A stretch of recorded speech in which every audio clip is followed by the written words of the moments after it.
안녕하십니까. 건강증진뉴스 영양과 건강TV의 강민규입니다. 조리 자격증 TV 프로그램으로 조리 기능사 자격시험 필기 공통사항 실전 모의고사 14회에 들어가도록 하겠습니다.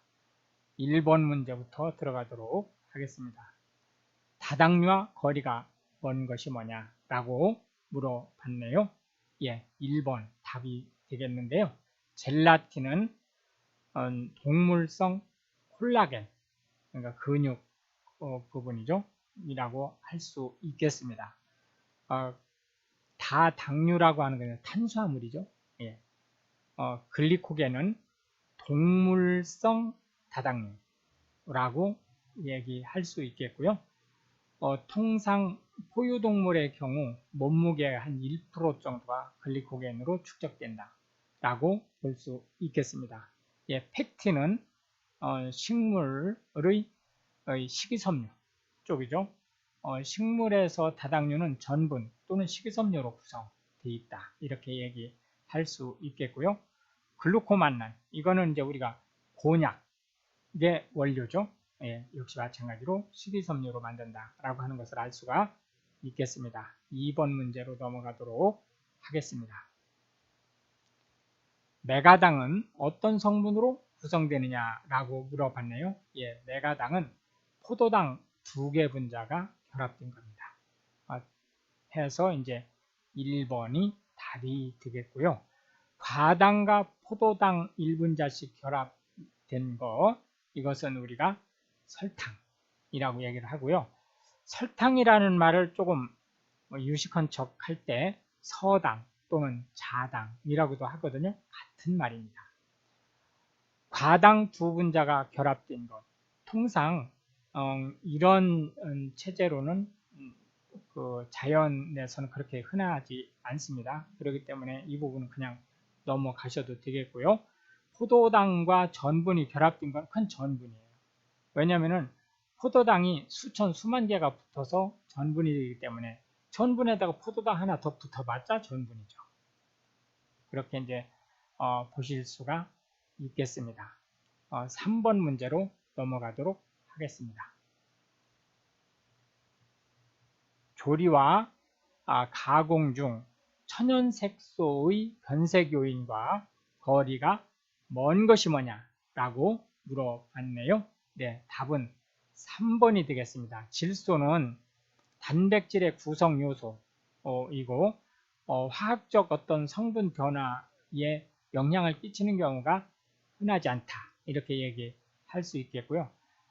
산소는 산화 시킴으로써 이제 색소 변화를 일으키게 하고, 효소는 예를 들어서 갈변, 효소적 갈변이라든지 이런 부분들이죠. 그 다음에 금속 역시 마찬가지로 금속이 예를 들자면 이제 뭐 혈액을 이동시킨다든지 또는 이제 클로로필이라든지 이런 부분들을 이제 고정한다든지 라고 할 때 색상을 내게 하는 부분이 될 수 있겠습니다. 이제 이것 이외에 pH, 그러니까 산도죠. 산도도 역시 마찬가지로 색상에 영향을 줄 수 있다, 이렇게 말씀드릴 수 있겠고요. 4번 문제로 넘어가도록 하겠습니다. 카제인이 효소에 의하여 응고되는 성질을 이용한 식품이 뭐냐라고 물어봤네요. 예, 카제인이 응고되는 성질을 이용한 것은 치즈다, 이렇게 얘기를 할 수 있겠습니다. 아이스크림이라든지 버터 또는 크림 스프 이런 부분들은 지질성 어떤 성질, 그러니까 지질 성질에 대한 유화하고 관련된 부분이다, 이렇게 얘기할 수가 있겠습니다. 5번 문제로 넘어가도록 하겠습니다. 생식 기능 유지와 노화 방지의 효과가 있고 화학명이 토코페롤인 바이타민이 뭐냐라고 물어봤네요. 이거는 바이타민 E다, 이렇게 얘기할 수 있겠고요. 토코페롤은 토코페롤 알파 토코페롤이 가장 활성화되어 있다, 이렇게 얘기할 수 있겠습니다. 바이타민 A는 눈 건강하고 주로 관계된 거고요. 바이타민 C는 항산화제죠. 수용성 항산화제 바이타민 C, 지용성 항산화제는 바이타민 E, 무기물, 미네랄의 항산화제는 셀레늄 이렇게 볼 수 있겠고, 바이타민 D는 뼈 건강하고 관련된 부분이다. 이렇게 얘기할 수 있겠습니다. 6번 문제로 넘어가도록 하겠습니다. 전분의 호화와 점성에 대해 틀린 설명이 뭐냐라고 물어봤네요. 틀린 것을 지금 물어본 거죠.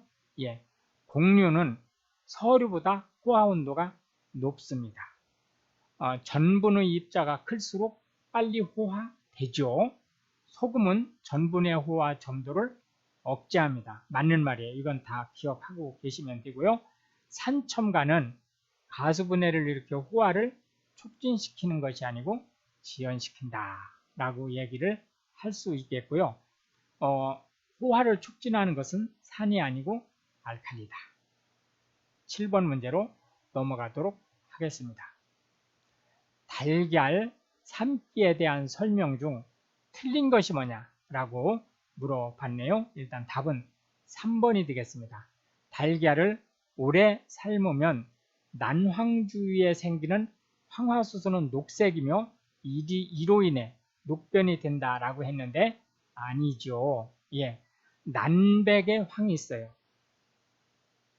난백이 뭐예요? 흰자죠. 그것이 황화수소로 바뀌죠. 그 황화수소로 바뀌어서 난황에 있는 철과 반응을 하죠. 난황은 노른자죠. 그래서 그 황화수소가 이제 녹변을 철과 반응하면서 일으키는 거죠. 1번 답을 한번 보시겠습니까? 다 맞는 거죠. 1, 2, 4번은 달걀을 완숙하려면 98 내지 100도씨의 온도에서 12분 정도 삶아야 된다. 완숙하려면. 근데 실제는 12분 가지고는 완숙이라고 하기에는 이제 조금 애매모호할 수 있어요. 그러니까 완숙의 초기 단계 정도 된다고 보시면 되겠습니다. 삶은 달걀을 냉수에 즉시 담그면 부피가 수축하여 난각과의 공간이 생기므로 껍질이 잘 벗겨지죠. 그리고 또 이 지금 3번에서 얘기하는 녹변 현상이 덜 일어나요. 왜 그러냐면 이산화탄소가 빠져나가면서 황화수소를 함께 빠져나가게 하죠. 4번 달걀은 70도씨 이상의 온도에서 난황과 난백이 모두 응고하죠. 맞습니다. 난백은 60 내지 65도, 난황은 65 내지 70도에서 응고되기 때문에 70도면은 난백, 난황 할 것 없이 모두 응고된다. 이렇게 보면 되겠습니다. 8번 문제로 넘어가도록 하겠습니다. 필수지방산에 속하는 것이 뭐냐라고 물어봤네요. 필수지방산이 뭐죠? 지방산. 지방산은 뭐예요? 지방산은 지질의 가장 작은 단위죠. 지질을 쪼개면 지방산으로 부착되는 거예요.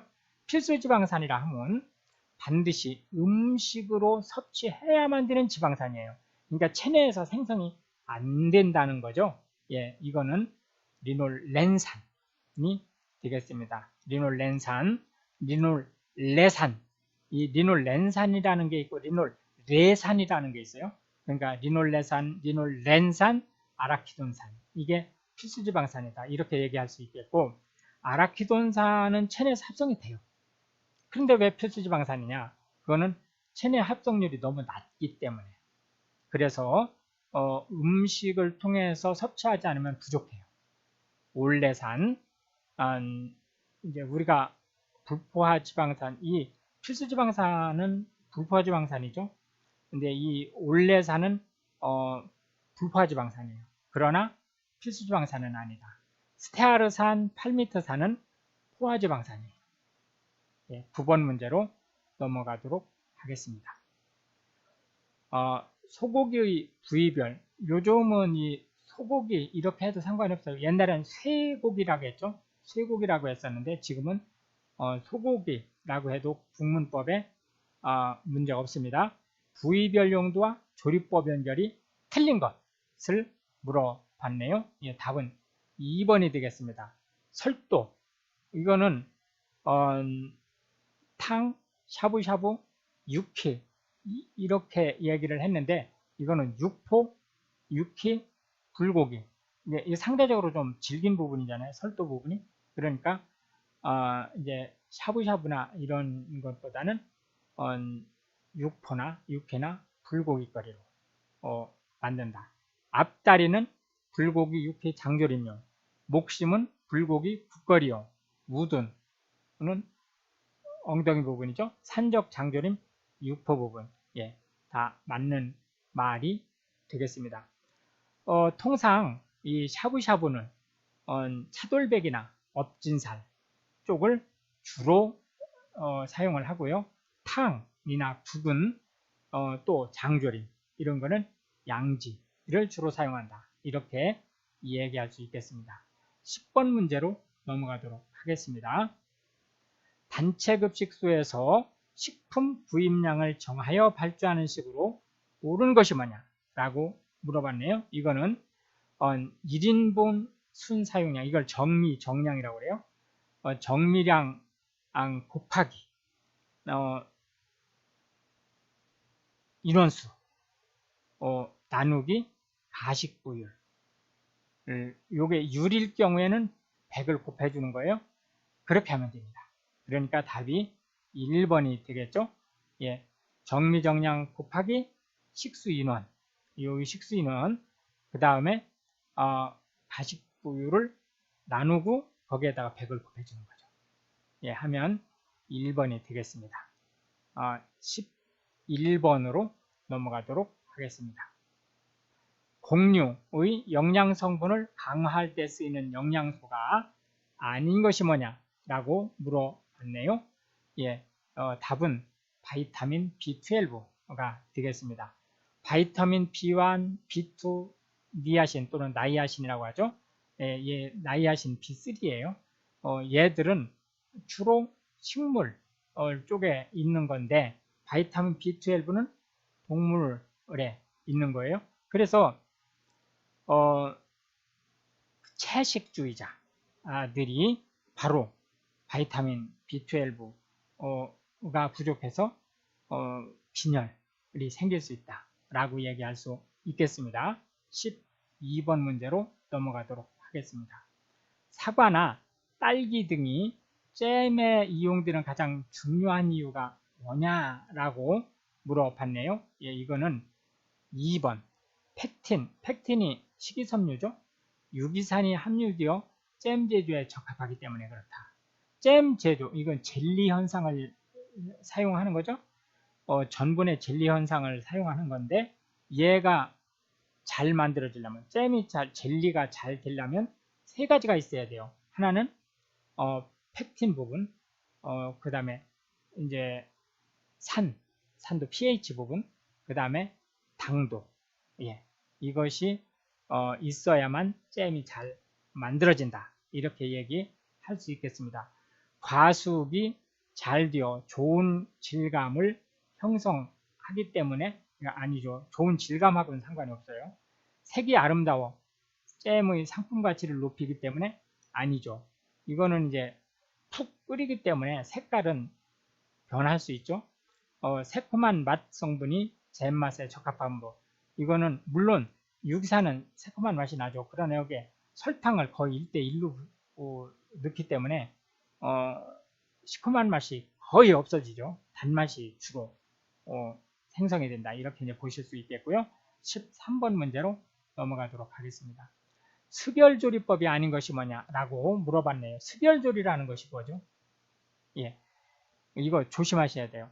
액체조리법이 아니고 물을 사용한 조리법이란 뜻이에요. 그러니까 예를 들어서 딥프라이 같은 거 있잖아요. 기름에 튀기는 건 습열조리가 아닙니다. 그러니까 그거 꼭 기억을 하시기 바랍니다. 설렁탕 당연히 습열조리죠.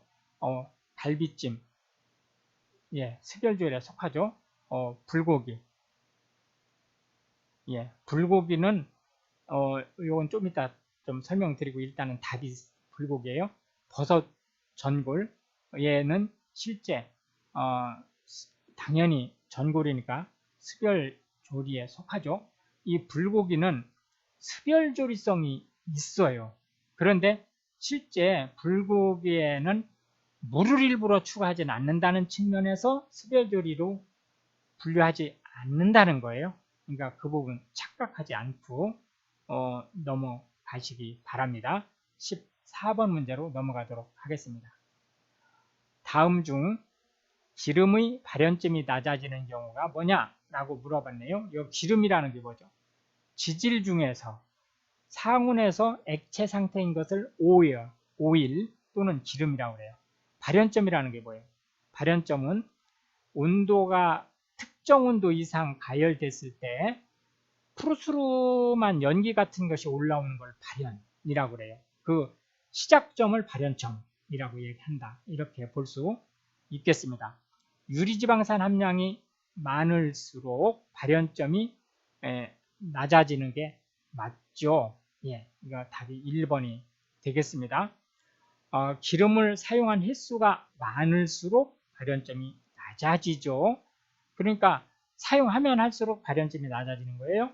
기름 속에 이물질의 유입이 많을수록 발연점이 낮아지죠. 예를 들어서 튀김옷이라든지 이런 것이 가라앉으면 발연점이 낮아지죠. 튀김 용기의 표면적이 좁을수록 넓을수록 발연점이 높아지는 거예요. 그렇기 때문에 딥프라잉은 이런 용기를 사용해야지 이런 용기를 사용하면 안 된다. 이렇게 얘기할 수 있겠습니다. 15번 문제. 한 가지만 더 얘기하고 가겠습니다. 산도가 높을수록, 그러니까 산화 또는 산패도가 높을수록 발연점이 낮아져요. 왜 그러냐면은 유리지방산이 산도가 높아지면 유리지방산이 급속도로 많아져요. 15번 문제로 넘어가도록 하겠습니다. 식품을 구매하는 방법 중 경쟁 입찰과 비교하여 수의 계약의 장점이 아닌 것이 뭐냐라고 물어봤네요. 예, 이것은 답이 일단 3번이 되겠습니다. 싼 가격으로 구매할 수 있는 것은 경쟁 입찰이죠. 네, 절차가 간편하죠. 수의 계약은. 왜냐하면 경쟁 입찰은 공고 내고 뭐하고 이런 복잡한 시연도 해야 되고 이런 것들 절차가 복잡하죠. 경쟁이나 입찰의 필요가 없는 건 아니에요.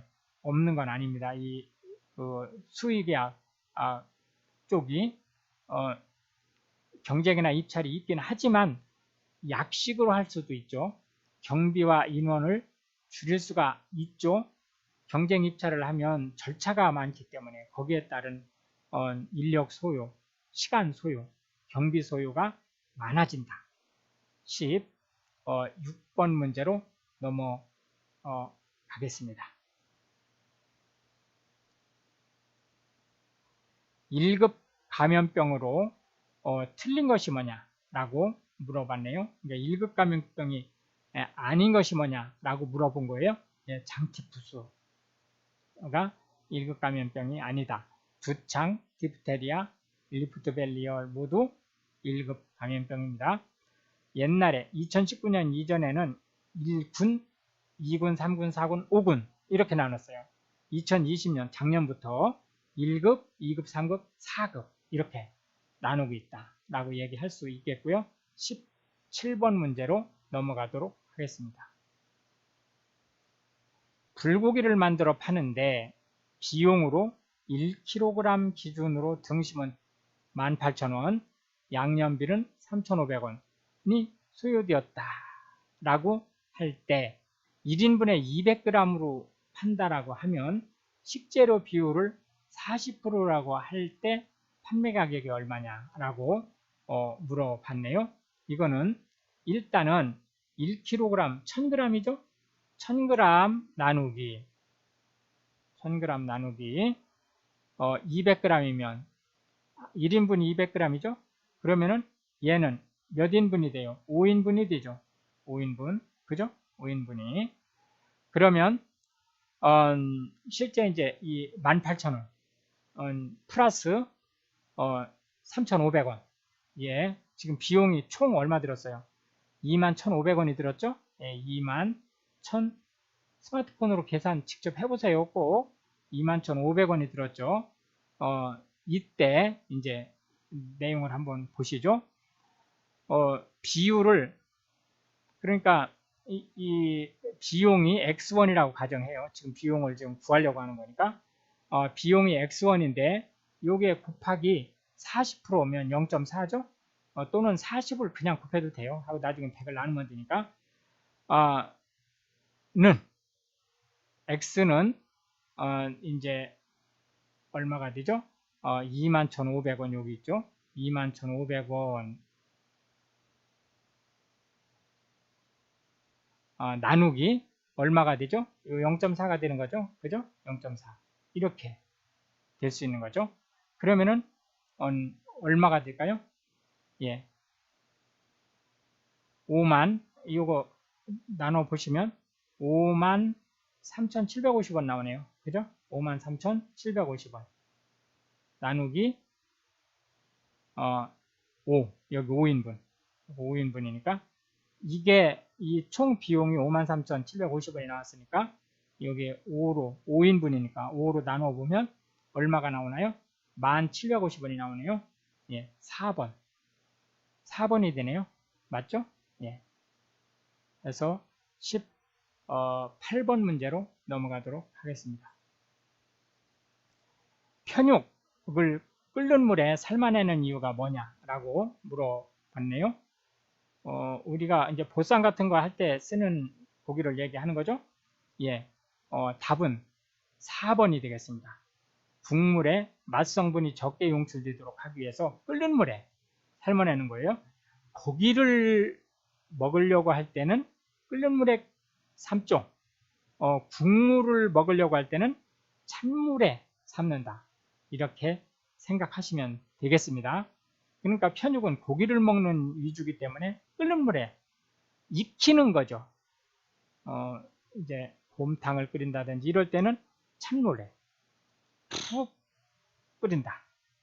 19번 문제로 넘어가도록 하겠습니다. 쌀 전분을 빨리 호화하려고 할 때 조치사항이 맞는 것을 지금 물어본 거죠. 예, 이거는 가열 온도를 높이는 방법이다. 아밀로펙틴 함량이 많은 전분을 사용하면 호화가 늦어져요. 아밀로펙틴은 노화도 늦고 호화도 늦다.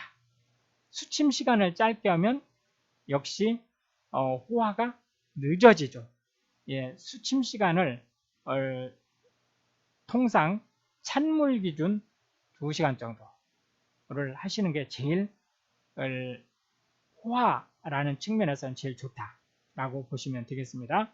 그 다음에 산성물을 사용하면 역시 호화 시간이 늦어진다. 이렇게 보실 수 있겠습니다. 20번 문제로 넘어가도록 하겠습니다. 육류를 끓여 국물을 우리나라는 고기 하면 물고기도 고기라는 말을 쓰잖아요. 그러나 여기서 육류라고 하면 육고기를 얘기하는 거예요. 예를 들어서 소나 돼지나 이런 걸 얘기하는 거죠. 국물을 만들 때 설명으로 맞는 것이 뭐냐라고 물어봤어요. 국물을 끓일 때는 찬물에 끓인다. 편육처럼 고기를 먹을 때는 끓는 물에 끓인다. 삶는 거죠. 예, 답이 2번이 되겠죠. 육류를 찬물에 넣어 끓이면 맛성분의 용출이 잘 되어 맛있는 국물을 만든다. 맞는 말이에요. 자, 1번 한번 보겠습니다. 육류를 오래 끓이면 근육 조직인 젤라틴이 콜라겐으로 변하는 게 아니고 거꾸로예요. 콜라겐이 젤라틴으로 변한다. 3번 육류를 끓는 물에 넣고 설탕을 넣어 끓이면 맛성분의 용출이 잘 되어 맛있는 국물을 만든다. 예, 실제 설탕을 넣고 끓이면 이제 그 국물이 더 잘 우러나는 게 아니고 거꾸로죠. 예, 육류를 오래 끓이면 질긴 지방 조직인 콜라겐이 젤라틴화되어 맛있는 국물을 만든다. 이건 농후해지죠. 조금 이제 흐리멍텅해지죠. 맛은 좋아지지만 아주 그 청징한 상태가 되는 건 아니다 라고 말씀드릴 수 있겠고요. 21번 문제로 가도록 하겠습니다. 급식시설의 유형 중 1인 1식을 제공하는 데 사용하는 물의 양이 가장 많은 곳이 어디냐 라고 물어봤네요. 예, 병원 급식이에요. 물이 1인당 물을 사용량이 가장 많은 순서로 보면 병원이 1위, 그 다음에 기숙사가 2위, 그 다음에 회사가 3위, 그리고 학교가 맨 적어요. 마지막이에요. 맨 마지막. 22번 문제로 넘어가도록 하겠습니다. 내주용으로 대두를 단시간 내에 연하고 색이 곱도록 삶는 방법이 아닌 것이 뭐냐 라고 물어봤네요. 예, 답은 3번. 설탕물을 섞어주면, 이게 후화할 때도 설탕 얘기가 나왔었죠. 예, 삶아준다. 예, 틀린 답이에요. 소금물에 담궜다가 그 물로 삶아준다. 예, 맞는 말이죠. 예, 콩을 불릴 때 연수를 사용한다. 예, 연수라는 말이 무슨 뜻이죠? 예, 부드러운 물. 그러니까 비누 칠을 했을 때 비누 거품이 오래 남아있는 물이 연수죠. NaHCO3, 이게 중탄산 나트륨, 중탄산 소듐이라고 하는 거예요. 우리가 중종 또는 식소다라는 말을 쓰는 거예요. 이게 같은 말이에요. 다. 등 알칼리성 물질을 섞어 삶아준다. 예, 맞는 말이에요. 그런데 문제는 중탄산 소듐을 넣으면 영양소 파괴가 돼요. 그러니까 이건 조심하셔야 됩니다. 예, 23번 문제 넘어가도록 하겠습니다. 육류를 가열할 때 일어나는 변화 중 틀린 것이 뭐냐? 라고 물어봤네요. 중량이 증가? 아니죠. 감소하죠. 풍미가 당연히 좋아지죠. 바이타민 손실이 되죠. 단백질이 응고되죠. 예, 좀 더 질겨지는 거예요. 예, 24번 문제로 넘어가도록 하겠습니다. 어취, 비린내를 얘기하는 거죠. 제거 방법에 대한 설명으로 틀린 것이 뭐냐? 라고 물어봤네요. 식초나 레몬즙을 이용하여 어취를 약화시킨다. 예, 맞는 말이죠. 된장, 고추장의 흡착성은 어취 제거 효과가 있죠. 술을 넣으면 알코올의 어취가 더 심해지는 게 아니고 술을 넣으면 약해지죠. 휘발되니까. 우유에 미리 담가두면 어취가 약화됩니다. 예, 25번 문제로 넘어가도록 하겠습니다. 무나 양파를 오랫동안 익힐 때 색을 희게 하려면 다음 중 무엇을 첨가하는 것이 가장 좋으냐라고 물어봤네요. 예, 이거는 백색 채소의 색을 안정시키는 것은 산성입니다. 그러니까 식초가 되겠습니다. 예, 소금은 이게 통상적으로 산성도 있고 중성도 있고 알칼리성도 있어요. 그런데 우리가 통상 얘기하는 천연 소금들은 산성에 가까운 거예요. 그런데 이거를 이제 뭐 예를 들어서 뭐 9번 구운 소금이라든지 이런 식으로 이제 가공을 하면 완전 알칼리성으로 변하죠. 그렇기 때문에 그냥 소금이라고 하면 통상 알칼리성으로 보시면 돼요. 약한 알칼리성으로, 산성으로, 약한 산성으로 이제 보시면 된다. 특히 구운 소금이라든지 이런 식으로 딱 특정할 때는 알칼리성으로 가면 되는 거죠. 소다는 알칼리성이죠. 예, 생수는 원래 중성이에요. 이제 많은 분들이 그 인체가 7.4의 알칼리성이거든요. 그 인체 내에 있는 물이. 그러니까 이제 좋은 물은 알칼리성 물이라고 생각을 하는데, 아닙니다. 알칼리성 물이 없는 건 아니에요. 그러나 통상 물은 중성이에요. 이제 그렇게 생각하시면 되겠고요. 이렇게 해서 오늘도 25문제 모두 풀어봤고 15회차에 다시 한번 만나도록 하겠습니다. 한 번 더 말씀드리면 시간을 억지로라도 내실 수 있는 분들은 방송을 모두 한번 들으세요. 그러나 이제 그렇지 않고 아주 바쁜 분들은 꼭 1회차를 들으시더라도 1회차가 짝수번호, 홀수번호 이렇게 되는 거죠. 예를 들어서 13, 14가 같은 회차예요. 15, 16이 같은 회차죠. 이렇게 한 회차 두 강을 들으시더라도 신경을 바짝 곤두세워서 들어주시기 바랍니다. 지금 쌤이 강의를 할 때 답인 경우 왜 답인지, 답이 아닌 경우 왜 답이 아닌지를 간단하게 다 설명을 해드리기 때문에 한 회차만 듣더라도 전반적인 흐름은 감을 잡을 수 있는 구조니까요. 정성 들여서 체크를 한번 해주시면 감사하겠습니다. 오늘 고생 많으셨고, 예, 15회차에서 다시 만나도록 하겠습니다. 감사합니다.